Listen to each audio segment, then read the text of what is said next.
এক সময়ের কথা, এক ঘন জঙ্গলে এক নিষ্ঠুর সিংহ বাস করত। সে প্রতিদিন শিকার করে জঙ্গলের পশুদের খেয়ে ফেলত। এতে সব প্রাণী ভয়ে কাঁপত।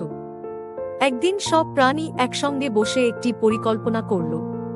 তারা সিংহের কাছে গিয়ে বলল, হে মহারাজ, আপনি যদি প্রতিদিন আমাদের মধ্য থেকে একটিমাত্র প্রাণী খান, তবে আমরা নিজেরাই আপনাকে খাবার পাঠিয়ে দেব।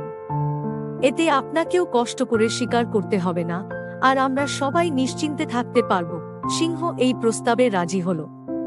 এরপর প্রতিদিন এক পশু নিজে থেকে সিংহের খাবার হতে যেত। একদিন লটারিতে এক ছোট্ট খরগোশের নাম এল। খরগোশটি ছিল খুব বুদ্ধিমান। সে ধীরে ধীরে সিংহের গুহার দিকে রওনা দিল, কিন্তু ইচ্ছা করেই অনেক দেরি করল। সিংহ রেগে গর্জন করে বলল, এত দেরি কেন? খরগোশ ভয় না পেয়ে বলল, মহারাজ, আমি আসার পথে আরেকটি সিংহ দেখেছি।